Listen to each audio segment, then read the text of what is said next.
Halo semuanya, di video kali ini kita akan kasih tutorial cara untuk uji deskriptif, normalitas, dan juga hipotesis di SPSS. Ide penelitian yang akan kami ujikan adalah pengaruh current ratio, debt to equity ratio, dan total asset turnover terhadap return on asset pada perusahaan manufaktur periode 2021 hingga 2024. Sebelumnya, perkenalkan inilah tim 5 akuntansi 2025A Fakultas PSDKU yang telah menyusun penelitian ini. Langsung saja kita ke tutorial yang pertama, yaitu uji deskriptif yang akan dijelaskan oleh Azahwa. Baik, di sini saya akan melakukan tutorial uji deskriptifnya. Kita buka aplikasi SPSS. Di pojok kiri bawah ada variabel view. Kita input di bagian name, variabel X1, variabel X2, variabel X3, dan variabel Y. Kemudian di sampingnya ada label. Kita input di bagian variabel per variabelnya, X1, current ratio. X2 kita input sebagai debit to equity ratio.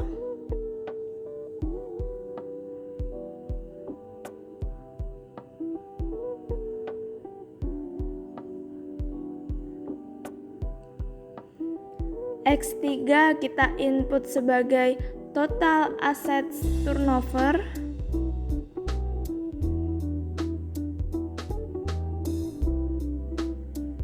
Dan Y kita input sebagai return on assets.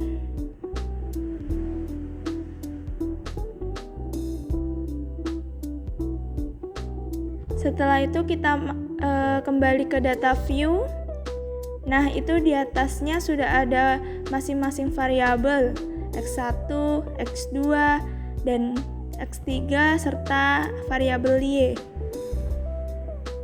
Kita pindah ke Excel. Di sini ada tabulasi data. Di sini ada 4 variabel. Kita copy. Kita input ke SPSS-nya di kolom variabel X1 sesuai dengan tabulasi datanya. Kemudian X2-nya sama. Kita copy. Kita input di kolom variabel X2. X3 juga sama. Kita copy. Habis itu kita input di variabel X3-nya. Y juga sama. Kita copy. Habis itu kita input ke variabel Y-nya. Setelah itu kita klik analyze. Kita klik descriptive statistic. Kita klik deskriptif. Kita input keempatnya, keempat variabel kita input ke kanan. Kemudian sebelum itu kita options. Sudah benar ya, ada mean, standard deviation, minimum, maksimum. Kita klik OK. Nah, ini hasil dari uji deskriptifnya. Berdasarkan tabel di atas, diketahui bahwa jumlah data N yang digunakan untuk setiap variabel sebanyak 12 sampel. Variabel current ratio memiliki nilai minimum sebesar 78,00 dan maksimum sebesar 234 sekian, dengan nilai rata-rata min sebesar 19 sekian, serta standar deviasi 6,753 sekian, yang menunjukkan adanya variasi yang sangat tinggi antar data. Selanjutnya ada debit to equity ratio, memiliki nilai minimum 77,00 dan maksimum 671,00 dengan rata-rata 306,67 serta standar deviasi 178,40.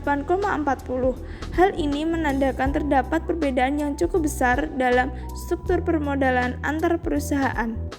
Untuk total aset turnover, nilai minimum adalah 4,00 dan maksimum 2,930 sekian dengan rata-rata 393 sekian serta standar deviasi 950, sekian yang berarti tingkat efisien penggunaan aset beragam antar sampel.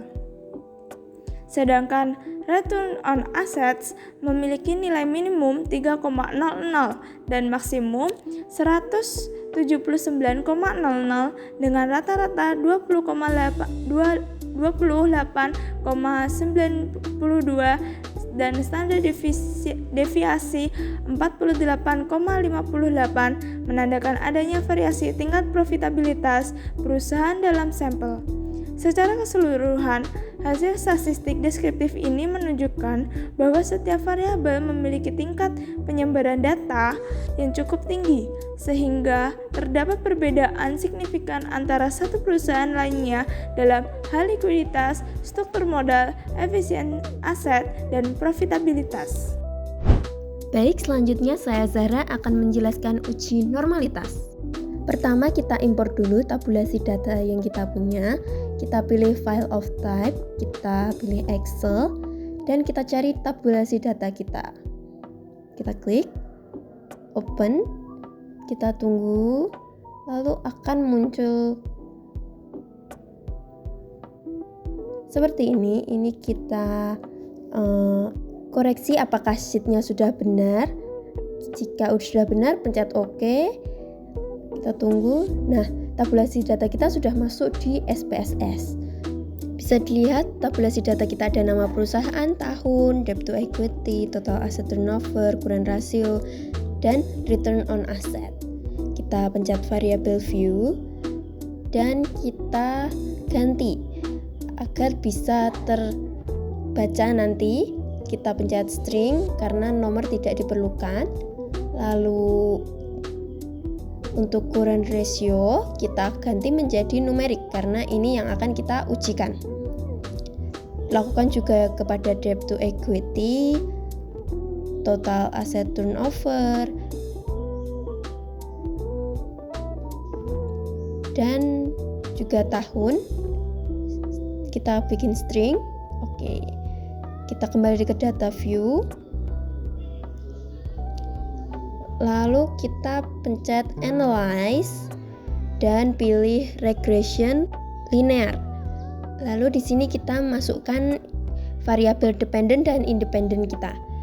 Nah, untuk variabel pertama yaitu dependent yang dipengaruhi adalah kita pencet return on asset.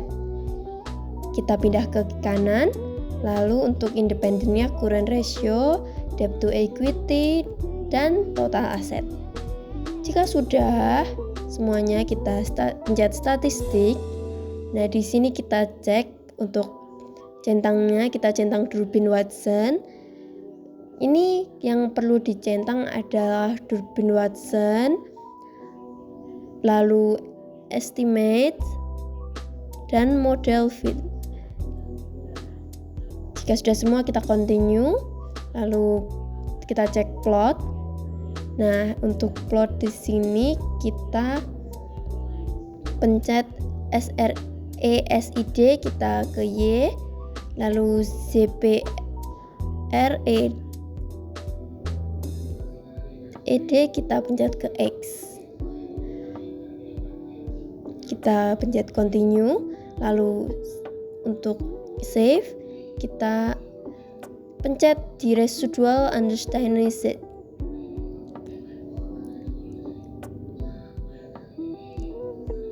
Lalu kita continue. Lalu kita OK. Dan ini hasilnya sudah keluar. Untuk ANOVA, koefisien, terus yang lain-lainnya kayak scatter plot. Lalu kita kembali ke data view lagi untuk melakukan non-parametric test. Kita pencet legacy dialog, Kita punya one sample KS. Kita pencet yang tadi sudah kita running, understand nice. Kita pindah ke kanan.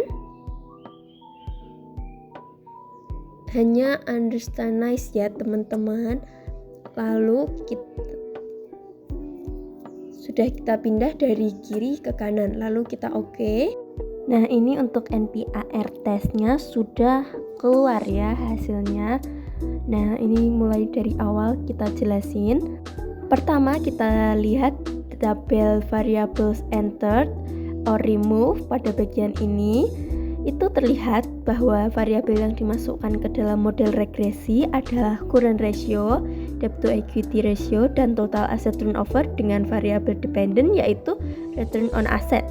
Metode yang digunakan adalah enter, artinya semua variabel independen dimasukkan secara bersamaan ke dalam model regresi tanpa seleksi otomatis.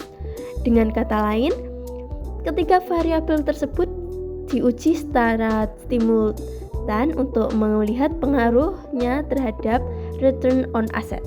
Selanjutnya kita masuk ke hasil model summary. Di sini terlihat nilai R sebesar 0,780 menunjukkan tingkat hubungan antara variabel independen yaitu current ratio, debt to equity ratio, dan total asset turnover terhadap variabel dependent yaitu return on asset.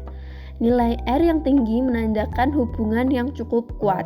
Kemudian nilai R square yaitu 0,608 artinya sebesar 60,8% variasi dari return on asset dapat dijelaskan oleh ketiga variabel independen dalam model ini. Sementara sisanya yaitu 39,2% itu dipengaruhi oleh faktor lain di luar model penelitian. Lalu nilai adjusted R square sebesar 0,563 menunjukkan hasil yang sudah sesuai dengan jumlah variabel dalam model dan nilainya masih cukup baik. Terakhir, nilai Durbin-Watson sebesar 1,446 yang berarti tidak terdapat masalah autokolerasi karena nilainya berada di antara -2 sampai +2. Jadi secara keseluruhan model regresi ini sudah layak untuk digunakan dalam pengujian hipotesis selanjutnya. Nah, selanjutnya kita lihat nilai uji F pada tabel ANOVA hitung sebesar 13,469 dengan sig 0,000 lebih besar dari 0,05 artinya variabel independen berpengaruh secara simultan terhadap return on asset. Nah, hasil untuk koefisien atau uji T-nya hanya variabel debt to equity yang berpengaruh signifikan terhadap return on asset dengan nilai sig 0,000 itu lebih besar dari 0,05, sedangkan current ratio dan total asset turnover tidak berpengaruh signifikan karena nilai sig-nya di atas 0,05. Lanjut di tabel residual statistik, ini menunjukkan nilai residual berkisar antara -2,776 sampai 1,477. Masih dalam batas normal, artinya nggak ada outlier dan model regresi sudah memenuhi asumsi normalitas. Pada grafik scatter plot terlihat titik-titik menyebar secara acak tanpa pola tertentu. Ini berarti tidak ada heteroskedastisitas, jadi model regresi sudah memenuhi asumsi. Tujuan dari uji ini adalah untuk mengetahui apakah data residual dalam model regresi berdistribusi normal atau tidak. Dari output PSS ini dapat dilihat nilai assumed sig two-tailed sebesar 0,200. Nah, karena nilai signifikansi lebih besar dari 0,05, maka dapat disimpulkan kalau data berdistribusi normal. Artinya, asumsi normalitas pada model regresi sudah terpenuhi. Itu tadi uji normalitas dari saya. Akan dilanjutkan uji hipotesis oleh Safira. Baik, saya di sini akan menjelaskan mengenai uji hipotesis. Di sini kita siapkan Excel-nya terlebih dahulu. Setelah itu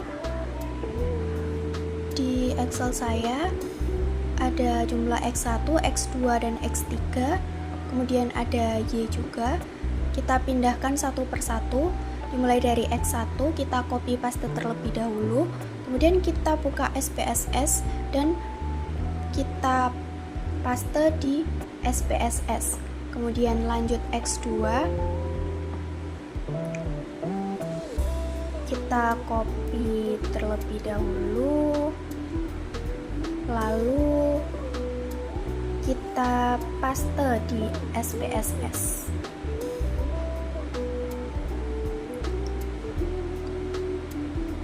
Nah, sudah nampak.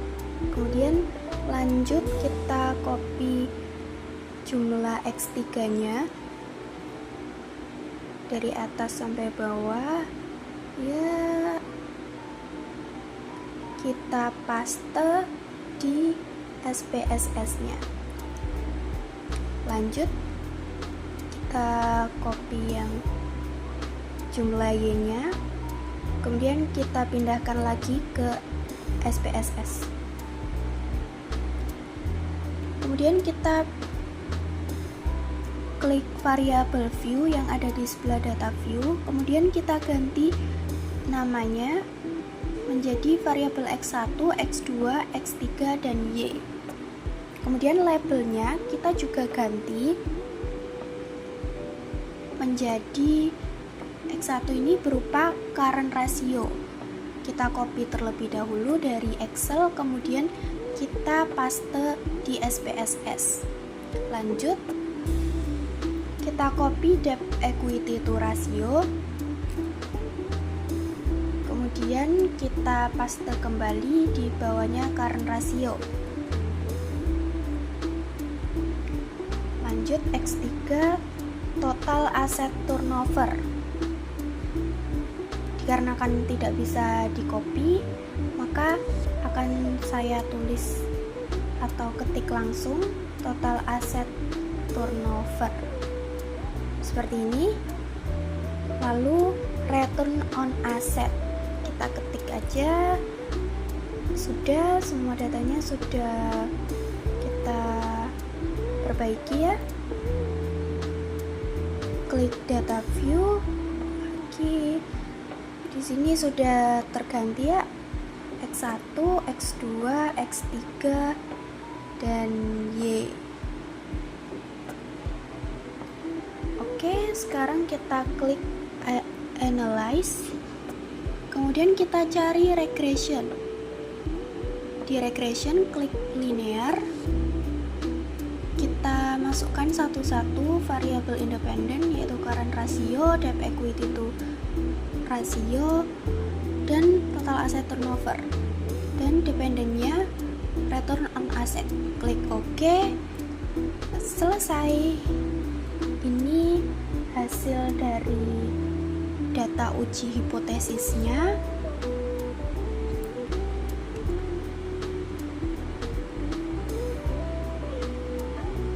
Kemudian kita bisa lihat di coefficients, bagian coefficients ini ada kriteria khusus untuk pengambilan keputusan, yaitu jika sig kurang dari 0,05 maka variabel berpengaruh signifikan terhadap Y, sedangkan jika sig lebih dari 0,05 maka variabel tidak berpengaruh signifikan terhadap Y.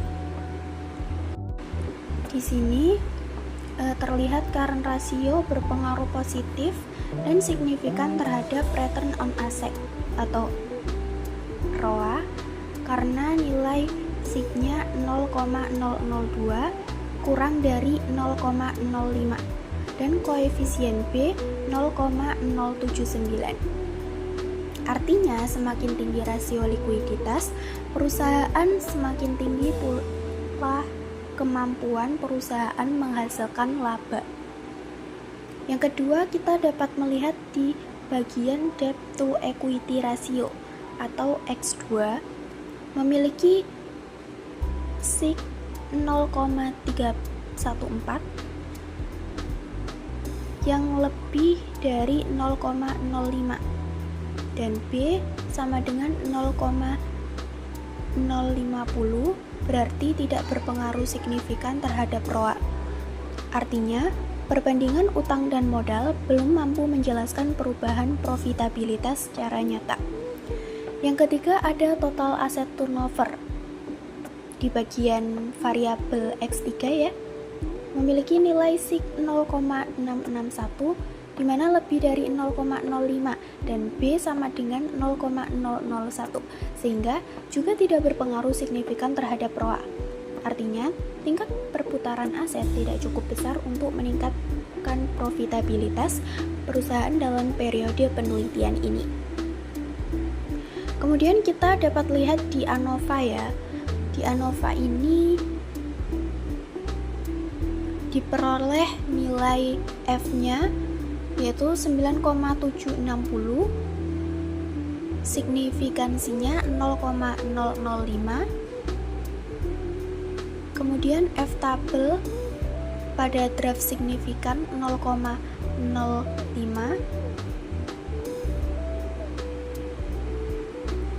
Karena SIG 0,005 kurang dari 0,05 dan F hitung 9,760 lebih dari F tabel 4,07, maka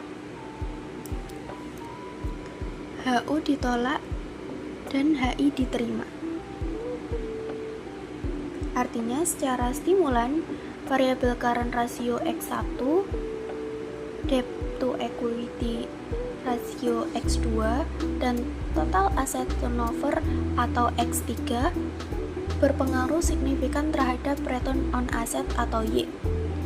Hal ini menunjukkan bahwa model regresi yang digunakan telah layak atau fit untuk digunakan dalam penelitian karena seluruh variabel independen secara bersama-sama berpengaruh terhadap variabel dependen.